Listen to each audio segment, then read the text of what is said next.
All right, so Wi-Fi. Wi-Fi is critical to my ability to live this life, really.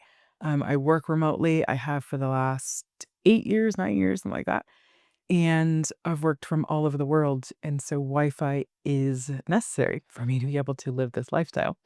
And a lot of times people ask how that works. So like, hey, do you have issues with that? Are there countries where you've run into issues? Are there like, how do you do it? And it's pretty easy, actually. 2026, as I'm recording this video, Wi-Fi has made it it's made it to a lot of places, probably places sometimes it shouldn't.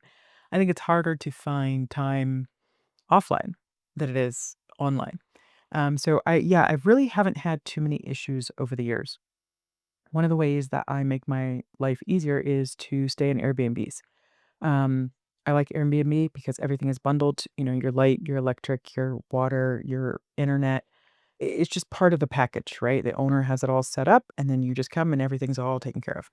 Um, that being said, I have run into one or two issues with the Wi-Fi that the owners have resolved immediately. And that's again why I like it. Just ease of, I don't know, just like another grown up taking care of what needs to be done. Um, Early days in my first Airbnb in Medellin, Colombia, there was like a week where it wasn't the owner's issue, it was more of like an outage, some upgrading that they were doing at the system in the whole area, because Wi-Fi had been working great, and all of a sudden one week it kinda tanked. And I messaged her, she was amazing, got back, dealt with it. She was like, "They are upgrading the system, but if there's anything I can do, like, I think it maybe we'll just get a new router," so I'm having them come. She set the appointment, I was there, they switched out a router, and they told me that, yeah, they were having lots of outages in the area, it would get better, and that was that. So, that's one time that I can think of. Other than that, not really. But that's my first go-to, is just to message the Airbnb and say, "Hey, I'm having an issue with the Wi-Fi, can you help me out?" Another thing that I will do typically when I am looking for a place to stay for several months is I will just mention, "Hey, I work remotely. How are your Wi-Fi speeds?" Sometimes a lot of people are realizing that a lot of people like me, nomad and work from wherever.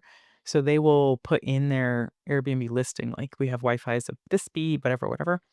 Um, and yeah, it's really never been that big of an issue.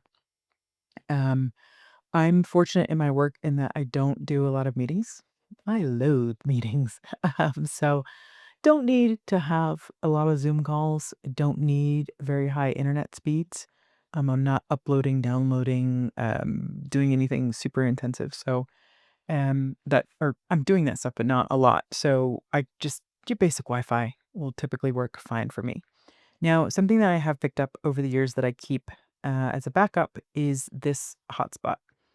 I don't know how many years I've had this now, um, but this is the Skyroam Solis Lite, and I will put a link somewhere to where I got this. But this is great. It is you buy this once. I think it was under $200, but you buy this once and then you just upload it or top it up with data as needed.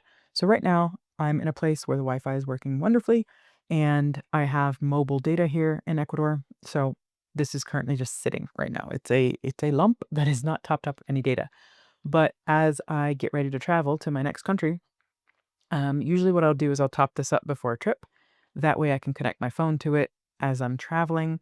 And then whenever I get to the new country, depending on how long I'm staying there, I will decide whether or not to get an actual SIM or an eSIM and load up my phone with data.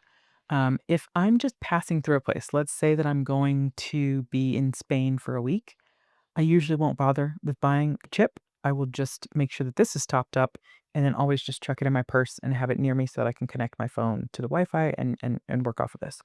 But this has come in handy over the years for emergencies. Like if I'm in a place and I do need to have an important call, and typically that's when the Wi-Fi goes out, and I still have this as backup. So I can connect to this and then have my call or whatever. So it has been invaluable. I will say it's not perfect.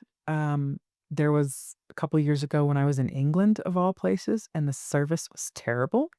I thought it would be better. I thought, okay, developed country. I'm literally I can see a cell tower in the distance, I don't know. But, for the most part, I would say it's pretty reliable. And I think that it's just the modern worlds we live in between having phone plans and mobile data and hotspots like these, like, if needing consistent access to internet is something that's holding you back from traveling, I would say don't let it because every like, not everywhere, but so many places have consistent, reliable, high-speed internet. So that's me.